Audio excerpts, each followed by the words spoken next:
우리가 마태복음 25장 보면 그 24장에서 시작한 말씀이 이어지고 있습니다. 그래서 24장을 보면 예수님께서 감람산에서 그 가르치던 말씀이 나와요. 그래서 마태복음 24장은 종말론이라 그러죠. 그래서 마지막 때에 어떠한 일이 일어나야 된다는 것을 세밀히 하나하나씩 그 우리에게 가르쳐주는 그 말씀이 24장 그래서 나오고, 그 후에는 25장에서 계속해서 천국 들어갈 준비에 대하여서 세 가지 비유가 나와요. 그래서 첫 번째 비유, 열 처녀에 대해서 오늘 하나님 말씀을 우리가 보게 됩니다. 제가 25장 1절부터 5절까지 봉독했는데 말씀은 13절까지 그렇게 나오겠습니다. 그래서 우리가 저번 주에도 그 비유를 얘기했는데, 비유라는 것은 패러볼은 그 천국 진리를 이 세상 이야기로 말해주면서 예수님께서 그 하늘에 있는 그 진리를, 우리가 이 세상 언어가 그 하늘에 있는 진리를 깨달기가 제한이 돼 있어요. 그래가지고 그 패러볼로, 비유로 말을 하면 그것을 더 stretch, 더 크게 우리의 그 제한 있는 단어로 해서, 우리의 그 언어로 해서 더 많은 그 천국의 진리를 깨닫게 하는 것이 그 parable, 그 비유로 예수님께서 말씀을, 이야기를 가르쳐 주고 있는 것입니다. 그 비유는 항상 중요한 그 포인트가 있어요. 왜 예수님이 이 비유를 하시나 하는 게 중요점이 하나가 있습니다. 그래서 그 비유를 우리가 들을 때는 그 비유 내용보다 중요한 것이 그 포인트가, 그 중점이 무엇인가를 알고 그것을 받아들여야 돼요. 그러나 우리가 반대로 우리가 비유 자체를 지나치게 살펴보면 중점을 놓칠 수가 있어요. 예를 들면 그 열 처녀 중에서 5은 지혜롭다고 5은 미련하다고 표현을 합니다. 그래서 이것을 볼 때 어느 사람은 계산하기를, 그러면 반반, 교회 안에 그러면 50%가 지혜롭고 50%는 그 어리석은 자들이냐, 그렇게 정확하다는 건 볼 수가 없어요. 그러나 예수님께서는 숫자를 대강해서 그냥 열을, 왜 열을 또 뽑았냐 하면 그 율법으로 해서 그 회당이 모일 때 숫자가 10명이 필요합니다. 그리고 또 정식 결혼, 혼인잔치가 그 등록되려면 남자가 10분이 필요해요. 그러나 여기서 예수님은 여자 10명을 선택하면서 비유를 가르쳐 줍니다. 그래서 천국 들어가는 것에 대해서 비유를 가르쳐 줄 때 우리는 이것이 중요한 것이, 예수님께서 그 13절 교훈이 나와요. 13절 보면 그런즉 깨어 있으라, 너희는 그 날과 그 시를 알지 못하느니라. 그래서 이 열 처녀 비유는 그 이 13절 뜻을 이해할 수 있게 풀어주는 이야기예요. 그래서 13절을 우리가 보고 생각해 보세요. 깨어 있으라 하는 것은 하늘 위만 바라보고 있으라는 것이 아닙니다. 생각나죠? 그 예수님께서 하늘로 승천하실 때 제자들이 그냥 위만 보고 있다 그랬어요. 그래서 이때 천사들이 나타나 가지고 왜 너희들은 구름만 위만 보고 있느냐? 예수님이 그분이 하신 대로, 예수님이 하신 말대로 가서 행하라 그랬습니다. 그래서 여기서도 볼 때 그 깨어 있으라는 것이 그냥 산 꼭대기 올라가서 위만 바라보라는 것이 아니다는 것이에요. 오늘 말씀 여기 보면 그 열 처녀들은 누구를 상징하냐면 우리들을 상징합니다. 예수 그리스도 믿는 성도들, 크리스천들을 상징하는 것이 열 처녀로 상징했어요. 또 여기서 보면 그 신랑은 예수 그리스도입니다. 예수 그리스도 오실 예수님을 다시 기다리고, 교회는 신부예요. 그래서 여기 신부는 안 나왔지만 교회가 신부라는 것을 우리가 여기서 볼 수가 있습니다. 그래서 혼인잔치에, 우리가 마지막 날에 예수님이 다시 오시는 것은 신랑 되신 예수님이 혼인잔치를 교회와 가지게 되는데, 우리들은 다 들놀이라는 것이에요. 우리가 결혼 잔치에 참여할 수 있는 여기 열 처녀처럼 들놀이들이에요. 그러면 우리가 신랑 올 때 할 책임이 있어요. 여기 1절 보면 그 책임감을 가르쳐 줍니다. 무엇이냐면 1절 보면 그때 천국 마치 등을 들고 신랑을 맞으러 나간 열 처녀와 같다 하리니, 예수님이 오실 그날을 우리는 준비하는 것이 우리의 사명이에요. 그래서 그날 어떻게 준비해야 되냐? 여기 보면 등을 들고 맞으러 가야 된다. 등을 들고는 무슨 말입니까? 등을 들고라는 것은 불이 비춰야 되는 것이죠. 등의 역할이 불이 반드시 비치는 것이 등입니다. 그냥 등을 들고 불이 안 비치면 등신이라 그러나요? 네? 등불 들고 있는 잘못된 사람. 제가 만드는 말, 등신. 여기서 보면 5절 보면 신랑이 더디다는 것을 가르쳐주고 있어요. 그래서 우리가 오늘날 기다리고 있으면서 예수 그리스도의 재림, 예수 그리스도가 다시 오실 그날을 우리는 기다리고 있어요.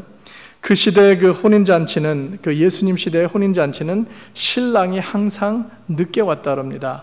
오늘날 보면 신부가 늦게 와요. 또 신부가 주인공입니다. 그러나 그때는 신랑이 주인공이었어요. 그래서 모든 사람들이 다 준비되고 기다리고 신랑이 오면 혼인잔치가 시작했어요. 그래서 왜 시간이 걸렸냐 하면 여기서 보면 그때 풍습이 신랑이 그 신부될 아버지, 그러니까 시아버지 집에서 딜을 하고 있는데요. 그것은 무엇이냐면 bride fee라고 dowry라고 신부를 받기 위해서 아버지한테 얼마큼 그 돈을 주냐 하면서 서로 이거를 딜을 하고 있는 게 시간이 걸린답니다. 근데 이것이 일부러 시간을 끊는다 그랬어요. 왜냐하면 결혼은 반드시 혼인잔치는 일어날 것이지만 그것이 언제 되는 것을 신랑과 시아버지하고 그것을 얘기하는 것대로 간다랍니다. 여기들 보면 또 처녀들 책임, 열 처녀들의 책임, job description이 반드시 나와 있어요. 그래서 우리가 이 열 처녀를 보면 같은 점이 많이 있어요. 보면 이 같은 점, 우리가 같은 점 보면 똑같이 옷을 입었어요. 또 목적은 신랑을 맞이하는 것이고 또 같은 장소에 와 있고 또 등에 기름이 있어서 등불이 켜 있었어요. 이때는 신랑이 더디니까 모든 처녀들이, 열 처녀들이 다 잠들었다 그랬어요. 여기서 잠드는 것이 나쁘다고 한 것이 아니죠. 왜냐하면 밤중에 신랑이 늦으니까 잠이 들었다 그랬어요. 그래서 잠이 든 상황에서 신랑이 곧 온다는 소리를 누가 지르니까 이 열 처녀들이 똑같이 다 일어납니다. 다 깨어나요. 깨어나가지고 똑같이 이제 준비하죠.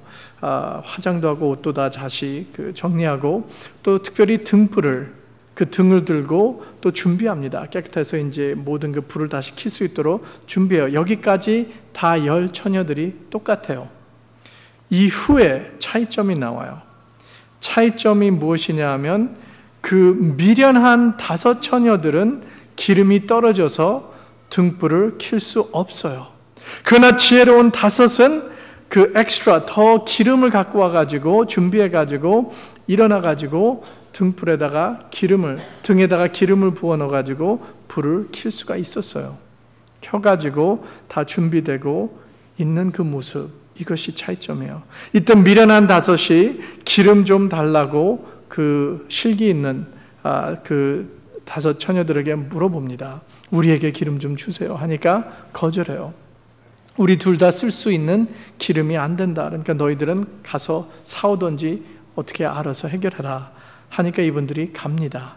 간 동안에 신랑이 도착했어요. 신랑이 도착해가지고 들놀이들이 5 실기 있는 지혜로운 처녀들이 등불을 켜고 신랑을 맞이하면서 잔치집 안으로 들어가요.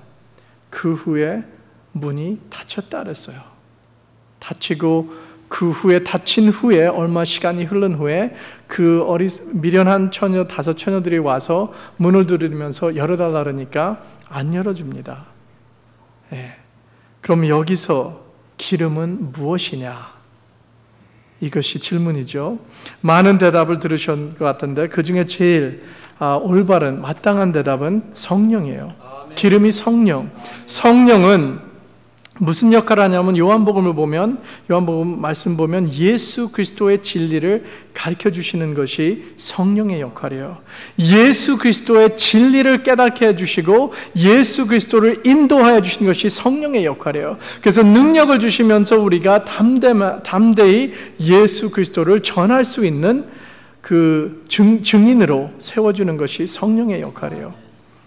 결과는 깊은 관계를 가질 수 있게, 예수 그리스도와 깊은 관계를 가질 수 있게 하는 것이 성령이에요. 오늘 이 비유에 보면 그 예수 그리스도는 열 처녀를 의인과 악인이라고 분별하지 않았어요. 그냥 미련한 자들과 어리석은 자들과 지혜로운 자들로 나눴어요. 또 악한 자들과 선한 자들로 분별하지 않았어요. 그 이유는 왜 그러냐 하면 이 열 처녀들이 우리 성도님들을 다 상징한다 합니다. 우리 교회 안에 있는 성도님들을 다 상징하면, 우리 교회 안에서도 보면 어떠한 분은 참 믿음이 뜨거운 분이 있고 좀 미지근한 분, 식은 분, 또 불이 밝게 킨 불이 성도님들이 있고 아니면 불이 나간 분들도 있어요. 그러나 모든 성도님들이 모여서 예배 드릴 때 같은 모양은 내요. 같이 찬양하고, 찬양할 때 찬양하고, 기도 드릴 때 기도 드리고, 말씀 볼 때 말씀 봅니다. 그래서 우리가 외모로 볼 때는 모든 사람이 다 같이 보여요. 그러나 마지막 날, 예수님 오시는 그날에 차이점이 난다는 것이에요. 이 시간에는 우리가 누가 누군지 분별할 수 없습니다. 오직 하나님이 할 수 있는 것이에요. 오직 마지막 날에 차이점은 누가 천국 잔치에 참여하고 신랑과 같이 들어가고 못 들어가는 분, 거기에 차이점이 있다는 것입니다. 그래서 그 차이점은 기름이 충만히 있는지 없는지. 기름이 없는 자들은 그때가 너무 늦으니까 기름이 떨어져요.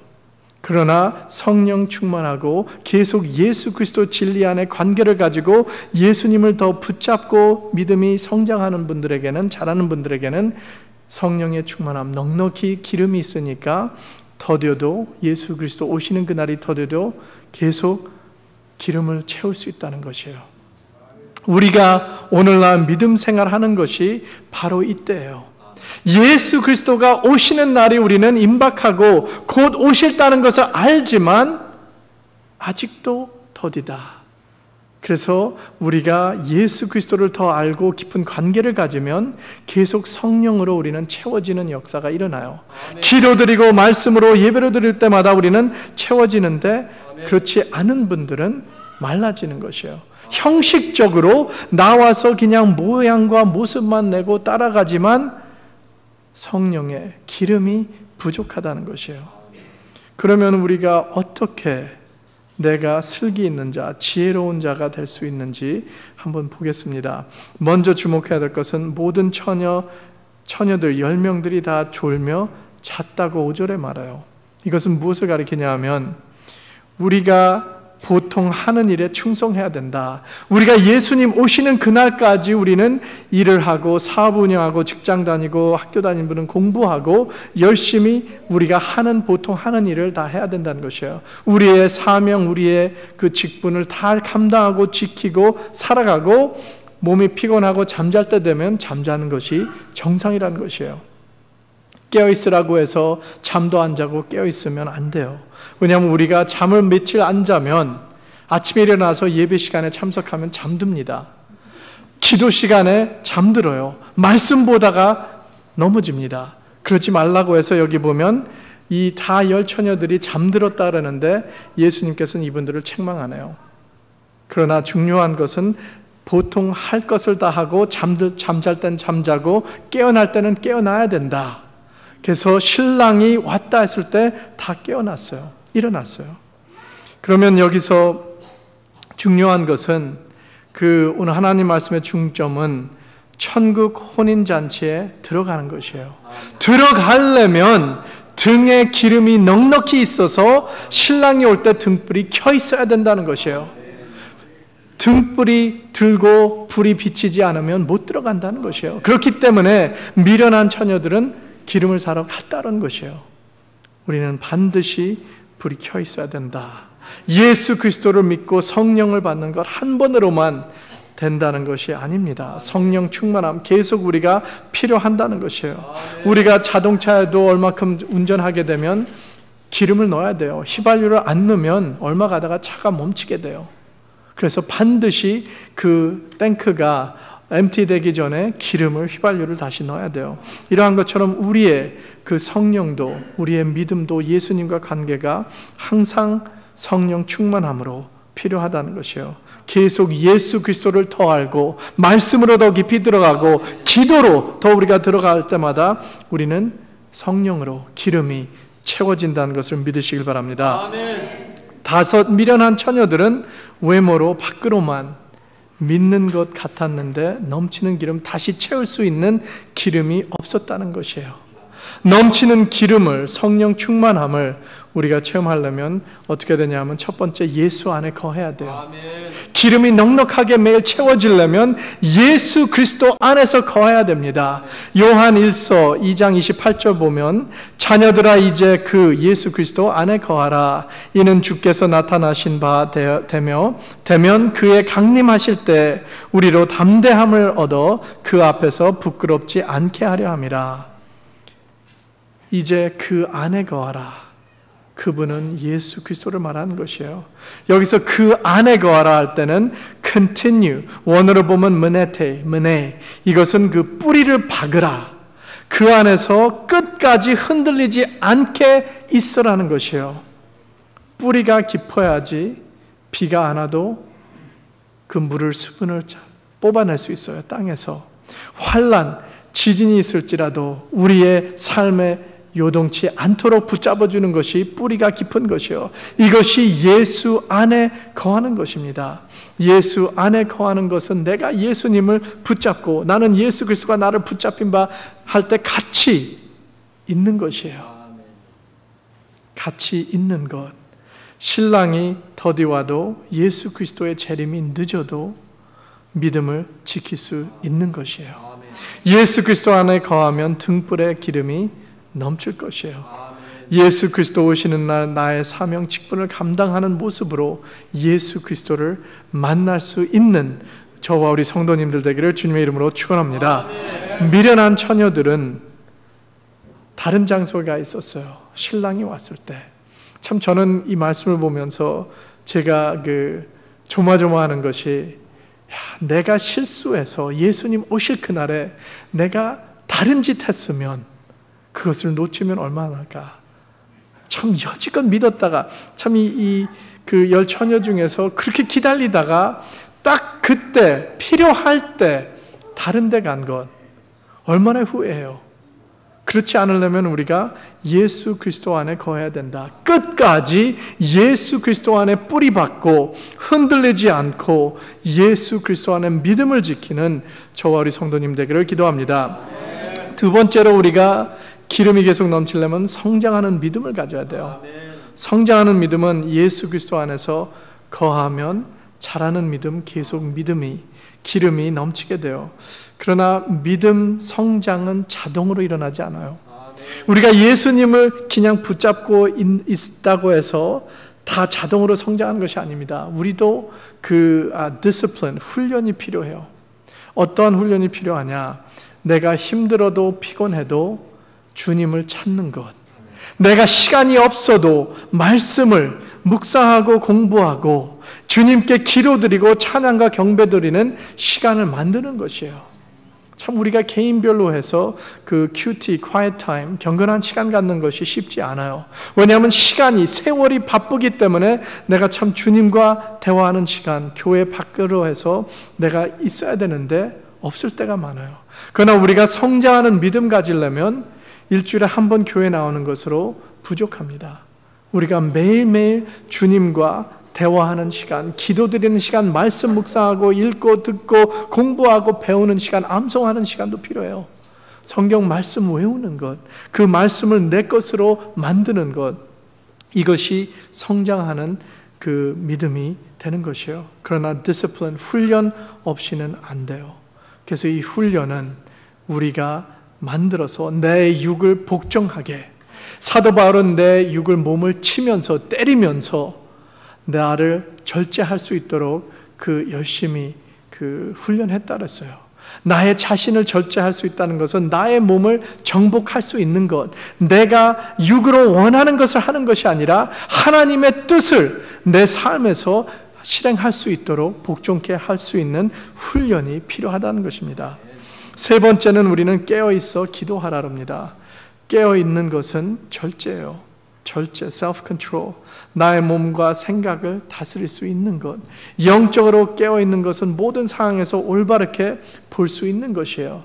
술 취하지 말라는 것이 왜 나오냐 하면 우리가 깨어있어서 기도드리라는데 우리가 술 취해 있으면 올바른 분별을 못합니다. 깨어있을 수 없습니다. 정상으로 모든 것을 볼 수가 없어요. 술이나 마약으로 빠지게 되면, 세상 것으로 중독이 되면 우리가 올바르게 볼 수가 없어요.